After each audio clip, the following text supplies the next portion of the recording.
our third hour today.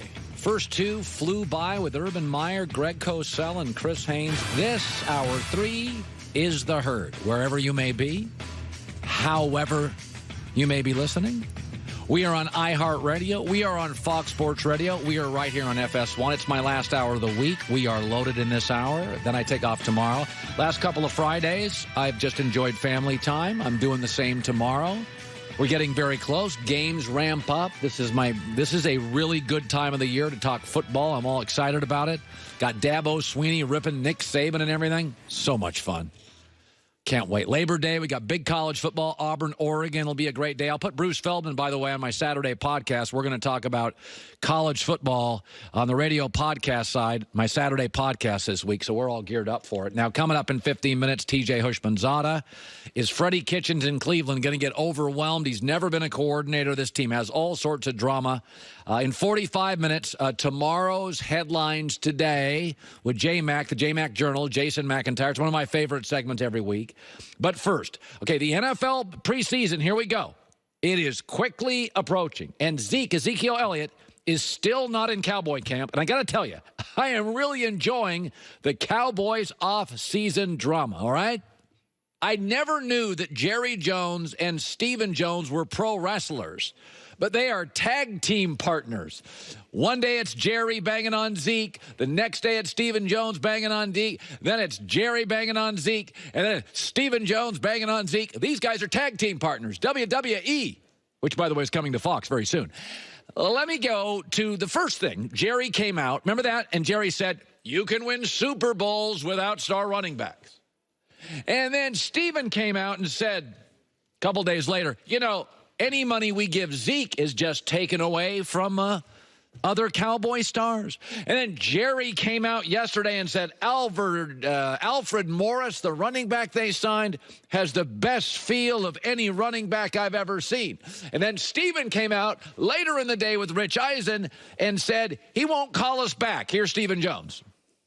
How often are you talking with Zeke's team these days? Very rarely. There's this perception out there about negotiations that, there's these ongoing talks and they go on hours at a time. And, that's just not the case. You kind of set the boundaries of where you think it should be. And certainly, they're all represented by very sharp people and they're trying to do the best for their client. And you kind of sit there and you stew on it and you think about it. You're always trying to think of something that might bridge a gap. Okay, so remember, this is the latest thing. It's a tag team partner. Jerry, you can win Super Bowls without great running backs. Stephen, you're just taking money out of Dak and Amari's hands. Jerry yesterday, Alfred Morris has the best feel of any running back I've ever seen. And then Stephen Jones comes out later and says, nobody's returning our calls. We're not close.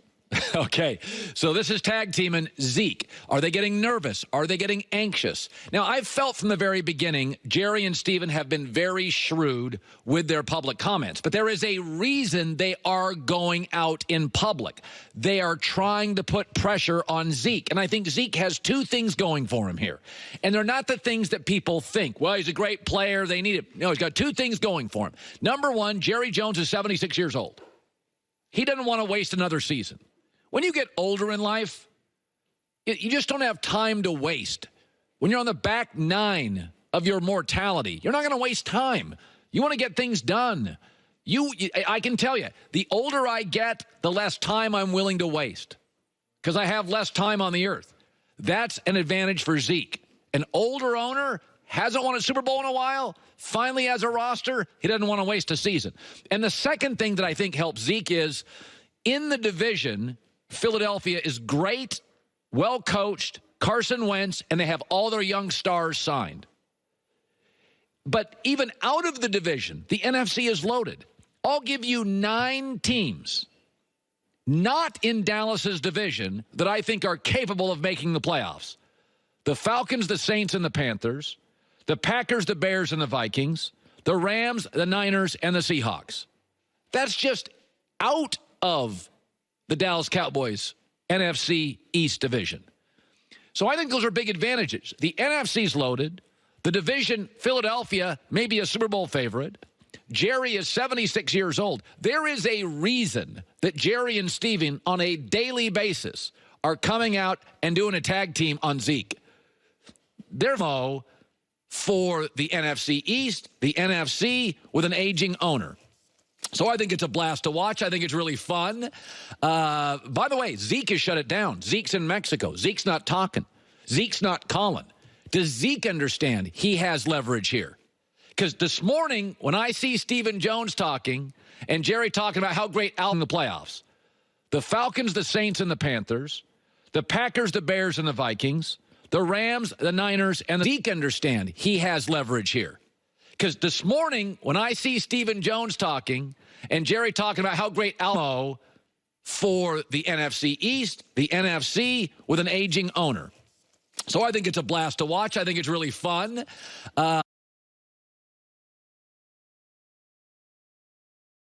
It's interesting. Finally, another member of the media, sports media, NFL media, is recognizing what I'm recognizing. So Pro Football Talk came out yesterday and admitted Aaron Rodgers' criticism of joint practices, which he did yesterday, amounts to criticism of his new coach, Matt LaFleur. Pro Football Talk also acknowledged in the last 2 weeks, 3 weeks, Aaron Rodgers has criticized his new coach twice.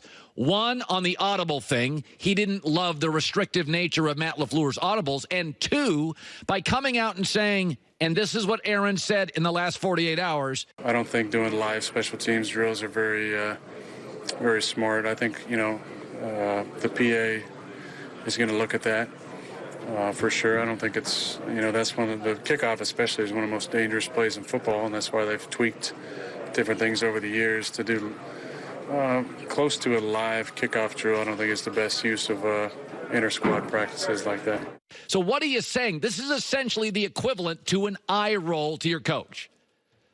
This is the equivalent of calling your coach stupid. If Tom Brady came out and said, I think these joint practices, I think these special teams drills are not very smart. Would he say that about Bill? Would he question Bill's audible system? This is the eye roll. 2 eye rolls before the season starts. By the way, isn't Jeff Saturday, former Packer, the one that came out and said Aaron would roll his eyes at Mike McCarthy's play calls? Didn't Aaron Rodgers lead the NFL last year in throwaways by a mile, basically acknowledging before the play started, I hate it, I'm throwing the ball out of bounds. This is the gap that I've discussed for years, Brady and Aaron. Aaron is condescending. Aaron goes public with it. Aaron takes shots at superiors. I don't control practice. It's not very smart. That's the gap. That is the gap. It's not talent. Aaron's got arguably more of it. But, ask yourself, if you were a high school coach, you're a high school football coach, and your high school quarterback came out and said, I don't think these joint practices are very smart. The high school coach would go down and talk to his high school quarterback. If Tua came out in college, if they had college joint practices, and Tua, the quarterback at Alabama, said, I don't think these joint practices are very smart, Nick Saban would bring him into his office. The difference here is Matt LaFleur, the new Packer coach, has to eat it because Aaron Rodgers is he's an icon, and he's rich, and he's got a Super Bowl ring, and he replaced Favre, and he's idolized, and he's worshipped, and mostly he's one of the great talents of our time playing quarterback. But make no mistake, these comments, thank you, Pro Football Talk, these comments were essentially the equivalent, the audible comment publicly and the special teams comment publicly, they're an eye roll, which is all I've been saying for years. Aaron's talented, but he's condescending. They did a study years ago at the University of Washington, about why couples get divorced. It's not cheating. It's not money. They could predict with 99% accuracy why couples would get divorced. They would interview couples. They'd sit them down for a couple of hours. They'd ask the couples together all sorts of questions. And they could predict with 99% accuracy if they would get divorced. And do you know what the factor was that the social scientists or the psychologists could spot?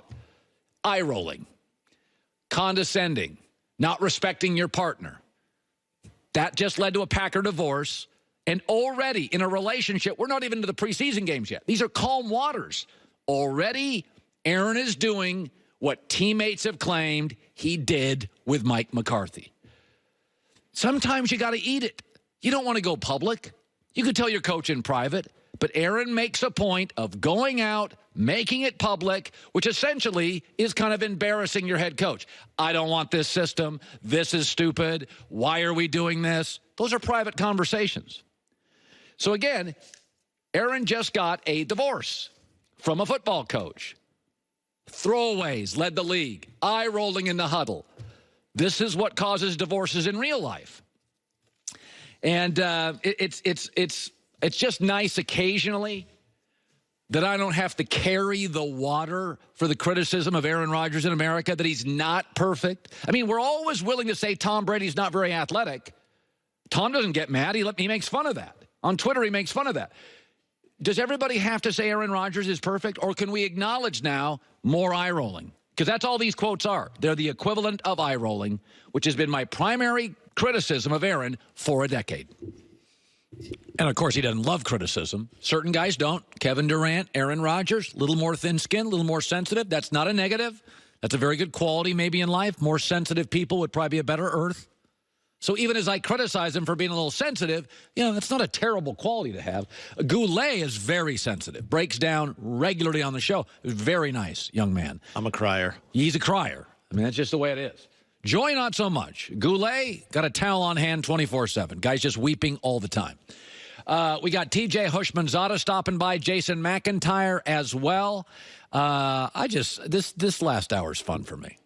Just talking Cowboys and Aaron Rodgers and Cleveland Browns. It doesn't get banging on Saban with Dabo Sweeney. Dabo is becoming my favorite college coach, period. Indians take on the Twins in our Discover Card Key matchup. Tonight, go further with it than ever. The Discover at Miles card. They automatically match the miles you earn at the end of your first year. So $35,000 becomes $70,000. Go to discover.com/travel. Discover match for new card members only. In LA, it's The Herd.